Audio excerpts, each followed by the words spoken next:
큰 재난이 닥치면 우린 보통 원인이 뭘까? 어떻게 대처해야 할까? 이런 걸 고민하잖아요. 근데 만약에요, 이 재난이라는 게 그냥 우연한 사고가 아니라 어쩌면 정해진 운명이고 우리 시스템을 향한 어떤 경고 메시지라면 어떨까요? 오늘은 바로 이 동양 철학, 명리학이라는 아주 특별한 렌즈로 국가 재난을 한번 들여다보려고 합니다. 자, 이 관점에서는요, 재난을 그냥, 운이 없었네 하고 넘어갈 문제로 보질 않아요. 그게 아니라 국가 시스템 안에 이미 어떤 약한 고리가 있었고, 그게 자연재해나 인재 같은 외부 충격이랑 딱 마주쳤을 때 터질 게 터졌다. 이렇게 보는 거죠. 뭐랄까, 이미 예고된 재앙이었다는 거예요. 여기서 이런 생각이 들죠. 아니, 이 끔찍하고 혼란스러운 재난을 어떻게 운명이라는 틀로 해석할 수가 있지? 이게 말이 되나? 쉽잖아요. 과연 이런 철학적인 접근이 지금 우리에게 어떤 새로운 생각을 던져줄 수 있을지 지금부터 한번 제대로 파고 들어가 보겠습니다. 자, 첫 번째 섹션인데요. 우선 재난을 보는 우리 시각부터 한번 바꿔볼 필요가 있어요. 명리학에서는 재난을 그냥 갑자기 닥친 불행 이렇게 보지 않거든요. 그게 아니라 어떤 거대하고 특정한 힘이 작용한 결과라고 해석을 하는 거예요. 마치 과학 법칙처럼 특정 조건만 갖춰지면 반드시 나타나는 그런 힘인 거죠. 그리고 이 엄청나게 파괴적인 힘에 명리학에서는 아주 구체적인 이름까지 붙여놨습니다. 그 이름이 뭐냐면 바로 칠살입니다.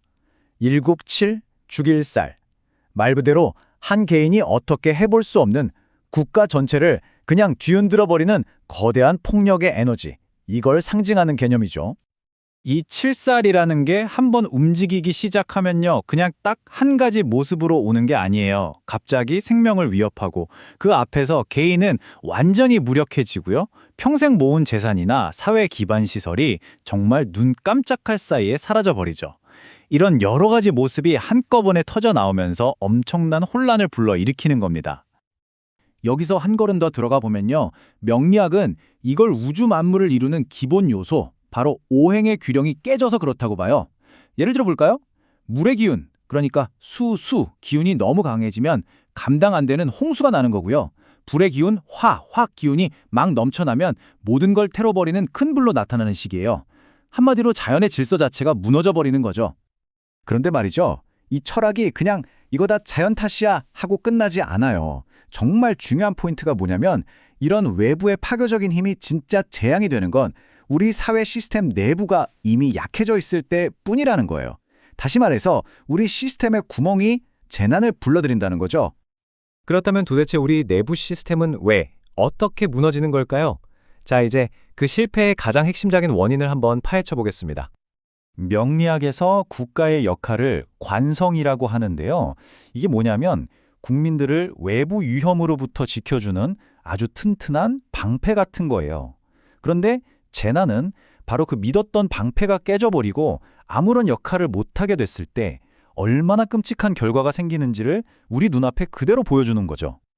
아니, 그럼 이 중요한 방패가 왜 부서지는 걸까요? 그 원인을 바로 인성이 없기 때문이라고 설명합니다. 여기서 인성은 우리가 아는 그 인성이 아니고요. 재난을 미리 내다보고 원칙과 매뉴얼을 철저하게 지키고 예방하는 그런 지혜를 말해요. 비유하자면 국가라는 시스템을 안전하게 돌리는 필수 운영체제, OS 같은 거라고 할 수 있죠.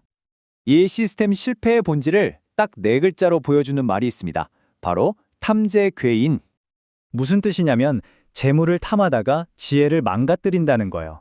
그러니까 당장의 돈, 예를 들어 안전비용 좀 아끼겠다고 눈앞에 이익만 쫓다 보면 결국 그 비극을 막을 수 있었던 원칙과 지혜, 즉 인성을 자기 손으로 부숴버리는 거죠. 여기서 진짜 중요한 건 이게 피할 수 없는 운명이 아니라는 거예요. 이건 명백히 인간의 잘못된 선택의 문제라는 거죠. 자, 그렇다면 이 탐재괴인이라는 잘못된 선택이 결국 모든 걸 파괴했을 때 우리 사회에는 과연 어떤 상처가 남게 될까요? 그 충격은 크게 2갈래로 와요. 첫 번째는 재성의 파괴예요. 이건 눈에 보이는 것들이죠. 건물, 자산 같은 물질적인 부가 그냥 사라져버리는 거예요. 그리고 2번째가 더 무서운데 식상이 멈추는 겁니다. 이건 단순히 경제활동이 중단되는 걸 넘어서요. 사람들이 미래를 향해 뭔가를 만들어내고 일어서려는 그 창조적인 에너지랑 의지 자체가 완전히 꺾여버리는 걸 의미해요. 하지만 이 명리학적 관점은 여기서 절망하고 끝나지 않아요. 정말 다행이죠. 오히려 이 잿더미 속에서 운명을 다시 개척하고 회복으로 나아갈 수 있는 길을 아주 적극적으로 보여줍니다. 그 길을 바로 개운이라고 합니다. 운을 연다는 뜻이죠. 이건 그냥 운명인가 보다 하고 받아들이는 게 아니에요. 우리 공동체 모두가 힘을 합쳐서 새로운 길을 열고 국가의 운명을 더 좋은 쪽으로 다시 써내려가는 것. 그런 아주 능동적인 노력을 말하는 겁니다. 이 개운으로 가는 길은 아주 명확하게 3단계로 나눌 수 있어요. 첫 번째 스텝은 실패의 원인이었던 그 탐욕, 탐재 괴인을 경계하는 것부터 시작해야죠. 그리고 두 번째, 그렇게 무너졌던 지혜와 원칙, 인성을 다시 단단하게 세우는 겁니다. 마지막으로 멈춰버렸던 우리의 창조적인 활동과 생산, 즉 식상을 다시 힘차게 돌리면서 사회를 일으켜 세우는 거죠. 자, 오늘 이야기를 정리하면서 마지막으로 이런 질문을 던져보고 싶네요. 과연 재난은 우리가 어쩔 수 없이 겪어야 하는 불행일까요?